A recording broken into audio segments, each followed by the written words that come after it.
Hey everyone, welcome back to my channel. I hope you're all doing well out there. And today we're heading back to the 80s for another Chuck Norris action movie. But before we do that, do me a favor, like, comment, and subscribe. Subscribe. I greatly appreciate that. Also, as always, a shameless plug for my TeePublic store. I have a link for that in the description box below.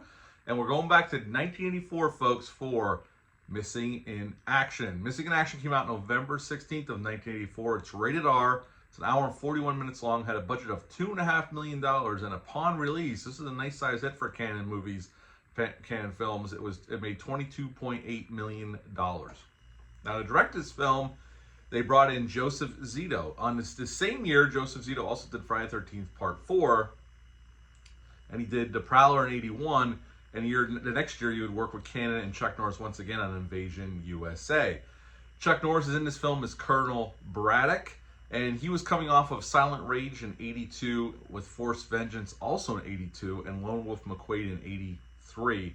And after this, he would have Code of Silence and Invasion USA and Missing in Action Part 2.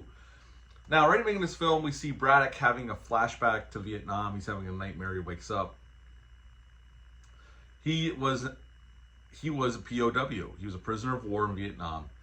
He got out, got home, but he knows there's more POWs left in Vietnam. While this is all going on, the U.S. is having talks with the Vietnamese government.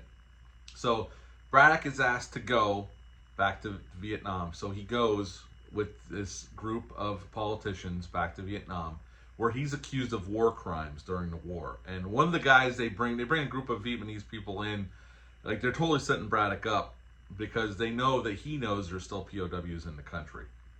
In camps. And one of the gentlemen that they line up to frame Braddock even says quietly to Braddock, "I'm sorry." And Braddock says, "It's okay, I understand," knowing that this was a total setup. And Braddock is basically, he only goes to Vietnam so he can get payback. He ends up killing the one general because James Hong is in this movie as General Tran. He ends up killing him. And also Emmett Walsh is also in this film as Tuck, an old army buddy from the war that ends up helping Braddock get back into Vietnam and to get weapons and this cool bulletproof watercraft that's painted like a shark, actually. And Braddock ends up going back into Vietnam. He raids this village, gets some POWs, bring them back so they can be on film with the media at this meeting, and that is the end of Missing in Action. So what to like about this film? Well, I will say up front, this is a film I grew up on. I used to watch this with my dad. I used to watch this on TV. This used to play a lot on TV when I was a kid. And I think Chuck Norris is good here as Braddock. He's doing that Clint Eastwood, talk low, talk slow, and kick ass, and that's pretty much what he does, and he does it well here. Emmett Walsh is a fantastic character actor. Sadly, he's no longer with us, but tons of movies, and he's good here as Braddock's sidekick. James Hong is not in the movie very much, but James Hong is a legend in Hollywood, and he's been in a ton of movies, and he's good here for what he's given to do. Everybody else does what they need to do. I will say I think the action's pretty good here for a $2.5 million budgeted film, Cannon film in the 80s. I mean, Joseph Zito definitely maximizes his budget, and they shot this in the Philippines. They pull off a lot of stuff, a lot of explosions, a lot of stunts, a lot of squibs for that amount of money. So hats got to go off to them for the amount of action they're able to pull off. And I think Joseph Zito does a pretty decent job with this movie. Is this movie perfect? No, and it's pretty much Rambo First Blood Part 2, just a different version of it, pretty much. But I like this movie. It's not perfect.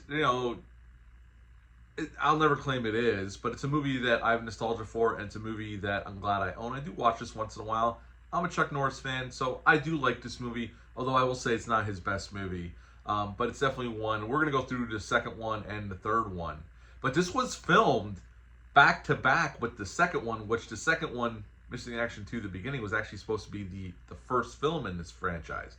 They were shot back-to-back in 84, and this was determined to be the better movie, so they released this one first, and then they released the second one the next year.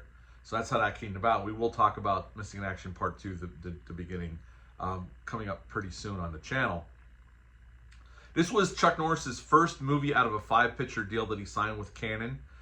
So yeah, he signed a big, I think he got $1 million a movie from Cannon. It was a pretty big deal at the time, him signing that contract.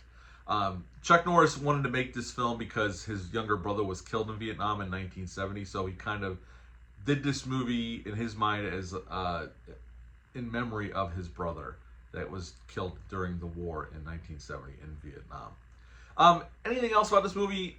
Again, it's not perfect, but for a canon movie with that kind of budget, they do pull off quite a bit, and you got to respect it. And there's enough action here to keep you, keep it interesting, keep you glued to the screen. I think it goes on a little too long, and a little bit could have been cut out. But at the end of the day, I like this movie. You cheer for Braddock. He's the hero of the story, and we like Chuck Norris, so automatically we're rooting for him. So at the end of the day, I would give Missing in Action a 7.5 out of 10. 7.5 out of 10 for Missing in Action. What are your thoughts on this movie? Leave a comment down below. Let me know. Hit the thumbs up. Hit the subscribe button. Share this video. I greatly would appreciate that. That is it for this one. But until next time, bye.